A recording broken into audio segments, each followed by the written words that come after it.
The mortgage business, real estate overall, is still extremely busy in many parts of the country. Inventory is still low.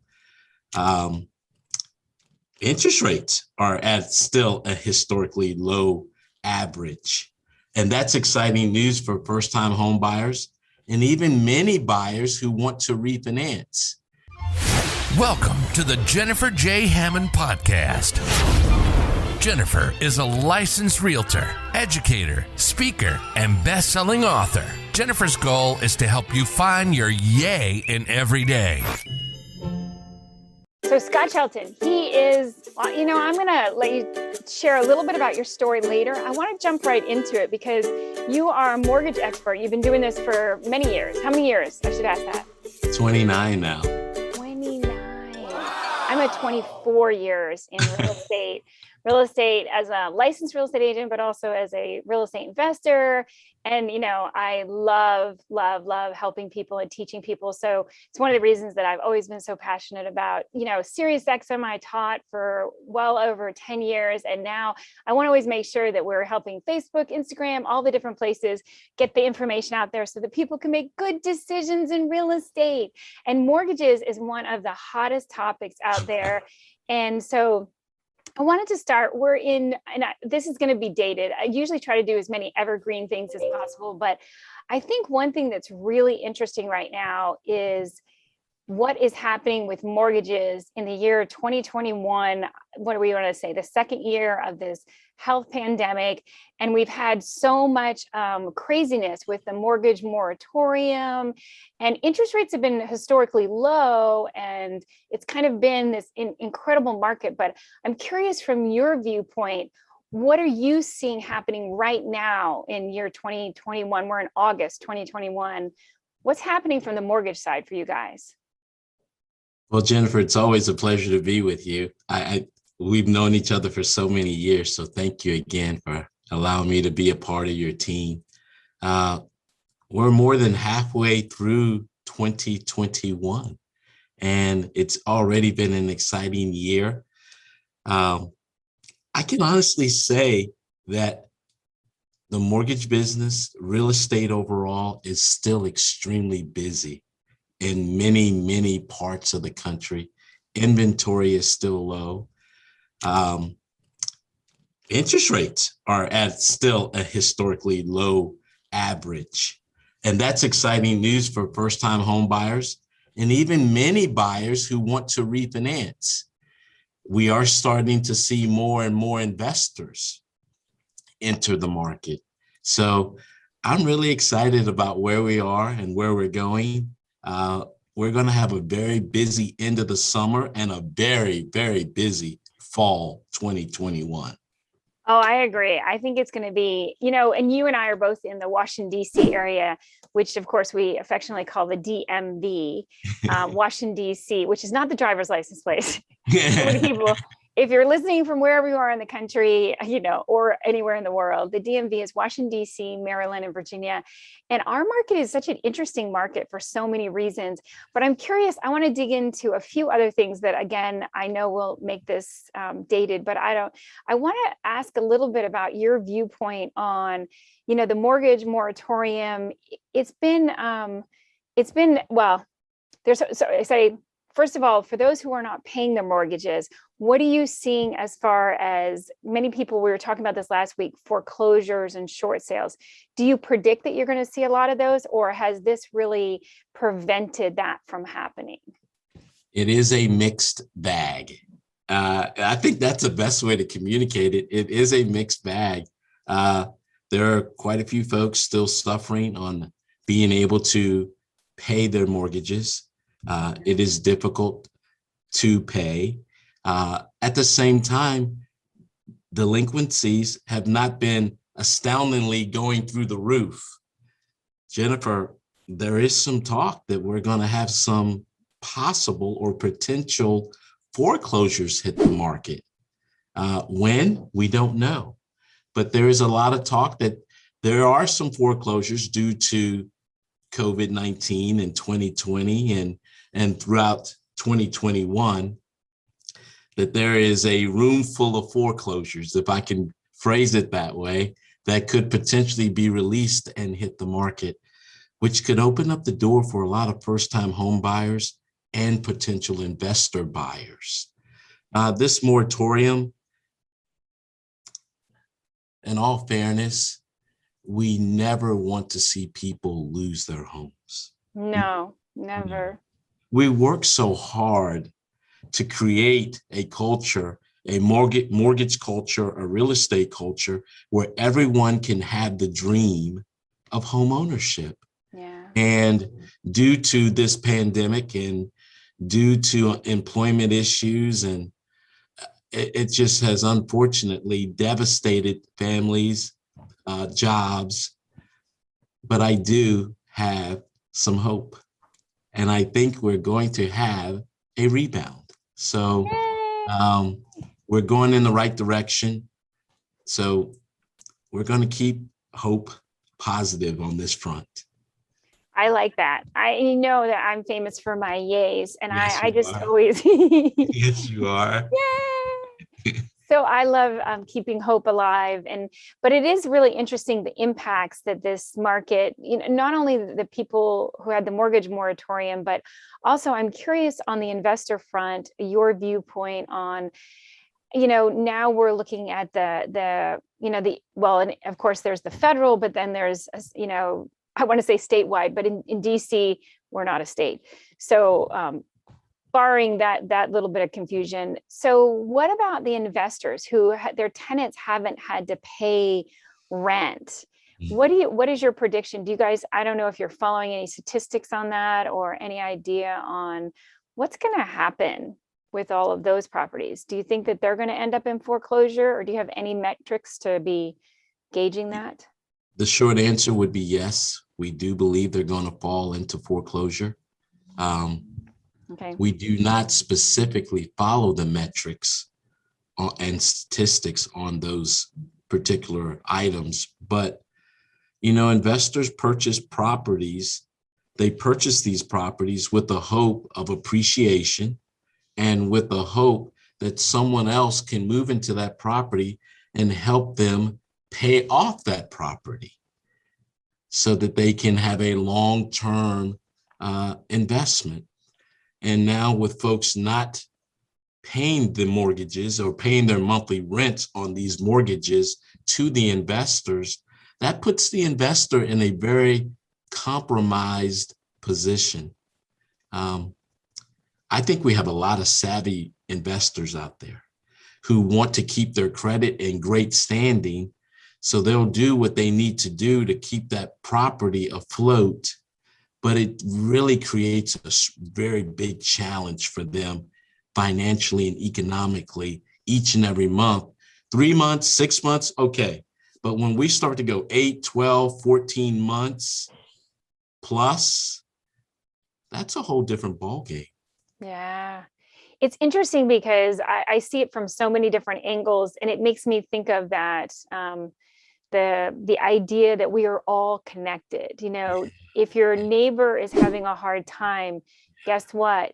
It actually, it impacts you. And I think in the United States, we so often, we individuate, we all try to kind of close in and not, I don't know, it's almost like a racehorse. We're on this race and we put blinders on and we forget to look to our left and to our right and to see what's happening with the neighbors, and really understanding that we're all connected. Whatever is happening is going to impact us. And how can isn't that so interesting that this pandemic, and we're talking about economics and real estate and financial, but this pandemic has want to cause us to kind of isolate and go inward. But the more we realize what's really going on here, we're so interconnected. Exactly. And we need each other. Yeah, we need each other so badly. And it's interesting, but when I look at the mortgages, from the investor viewpoint, even the first time home buyer, from each different viewpoint, I realize that we are all connected. And with the pandemic, it's made us, I think, I always have been very I love to get to know my neighbors, and I constantly, I know this isn't going to surprise you because you've known me for so long, but I love to have to give and to provide random acts of kindness. So Yes. for where I'm living, I've been here a couple of years, and every year on random days, I will leave like a potted plant on everybody's, because I live in a cul-de-sac. So my one block little cul-de-sac, I'll go make sure everybody has a new potted plant, or and sometimes on Easter morning, I'll go and get, tulips or something, and I'll put it on everybody's front porch. And sometimes I leave a note, sometimes I don't leave a note. Sure, Or I'll just say happy Easter, or I'll just say have a great day, have a yay day, or something funny. But I realized even in my neighborhood, and I say even in the fact that it's amazing, if you observe, you will notice, I want to say, it's like every so often I'll walk in my neighborhood and I'll be like, oh, I never noticed that tree, but it's a pretty big tree. So it didn't just arrive. Right.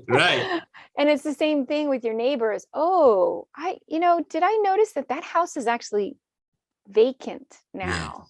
Yes. And I was like, and of course I'm licensed real estate agent, so I can look it up, and I'll be like, but anybody can look up in the public records. And I'm like, oh, so I didn't even realize that was actually a rental. That person wasn't an owner. And it made me start realizing, from an owner's viewpoint, from a real estate investor's viewpoint, what are the things, how are we interconnected, and how can we help each other with the mortgages and stuff. So I know I really wanted to talk a little bit about kind of what's happening out there right now. And of course, when we get at least halfway through to there, I'll open up to questions. So all those guys popping in, we see people popping in and popping out in Clubhouse. We'll definitely answer your questions in a minute, but I wanted to kind of get your idea about what was happening from your viewpoint. The other thing is I want to shift, and we're going to kind of go backwards, because I want to shift and talk about refinances.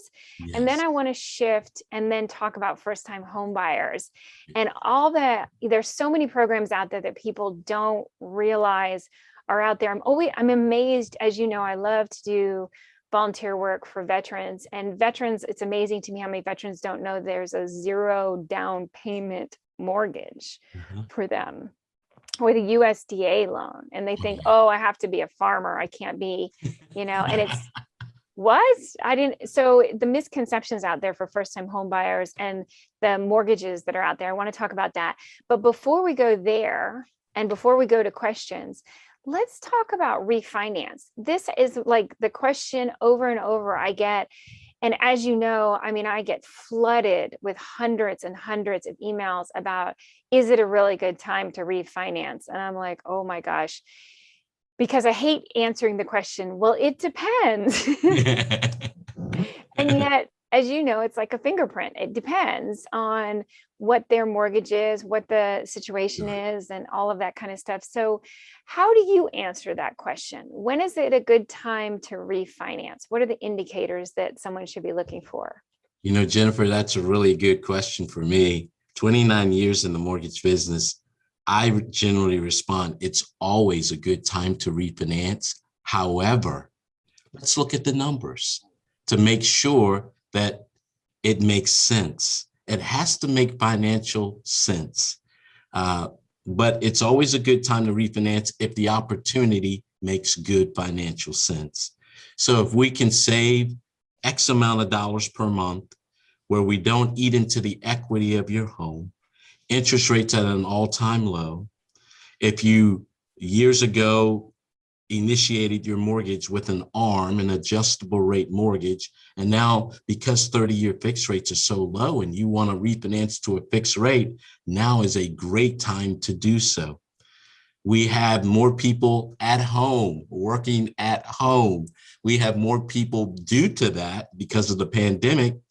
They're now taking cash out of the equity of their property and refinancing and doing home improvements and paying off debt or consolidating debt.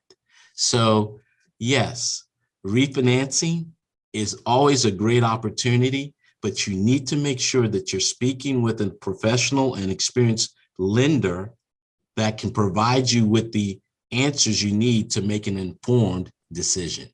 So two things. One of the most important questions, or one of the most, I should say, frequent questions I get is, so for instance, should somebody refinance if it's a full interest rate or full point lower on their mortgage?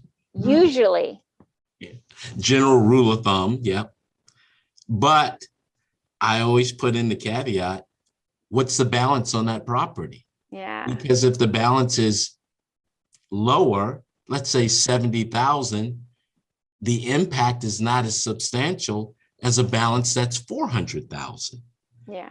So again, you've got to make sure you're getting an informed, educated response from the lender that you're dealing with. That is so critical when it comes to refinancing. Yeah, and the refinancing, so many people I see that they that get excited about, I want to say, market or marketing or advertised rate. And again, it doesn't always apply to their situation. And so I think that what you just said is so critical to knowing if refinance is the right thing for you to do right now, or if it's something you wait, is you really have to look at those numbers and confront your specific situation with your balance, with the, what's happening in the market, all that kind of stuff. You have to talk to a professional. As you know, I always talk about, you need to create your because we want the team, every team person on there, every person that you hire, I want to say hire, whether it's a licensed real estate agent, an attorney, a mortgage specialist, whoever it is, you need to make sure you're talking to a professional. Just like if we had, Linda isn't here today, but my tax expert, Linda DeMarlar, she's a tax master's in Rockville, Maryland. And she's funny. One of the things she always talks about is, please do not use a software to advise you on your tax decisions. And the same thing, with real estate. So many times people think, oh, well, we got all these great new sites, I can go look at it myself. And you don't realize, oh dear, that can really get you into trouble, because you're missing the human element of having somebody really look at your situation and analyze it. And I know you have a team of people that help with that. And I mean, that's not something that's a long process, right? You can look at something really quickly and be able to help somebody and advise somebody. That's true. I have a team of experienced loan officers that can take 20, 30 minutes to evaluate your situation and give you some pertinent feedback. Yeah. This is dollars and cents. I mean, this is your mortgage, one of the biggest, if not the biggest investment you have made or will ever make.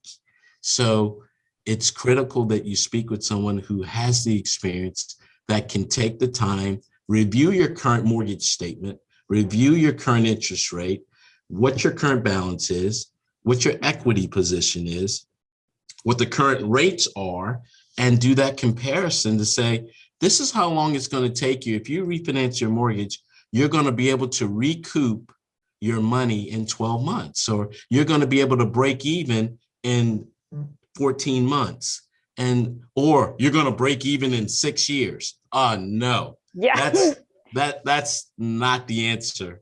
Right. To take advantage of a refinance opportunity.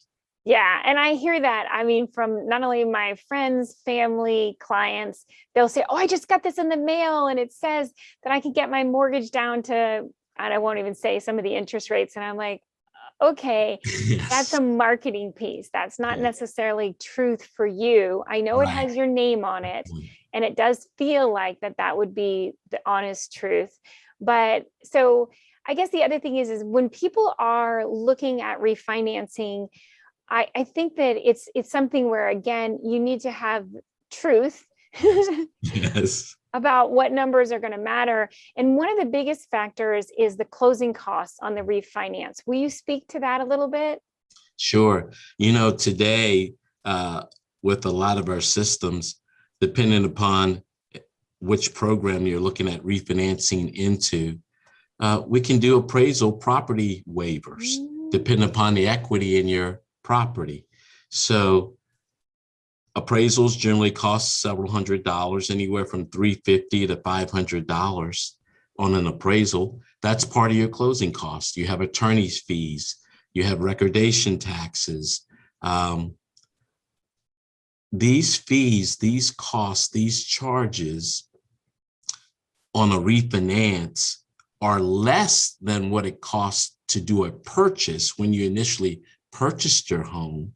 But when you add up these costs on a refinance, we want to make sure that you're able to break even within, I always tell my customers, within 12 months.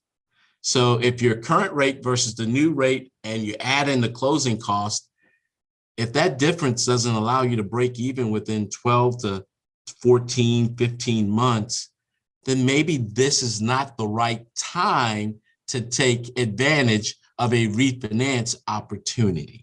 I agree. So that's one of the things that I wanted to just again highlight was the refinances. So often I get that question, oh, it's a whole 1% interest rate lower. And I'm like, okay, but where did you get that information? Did you actually talk to somebody?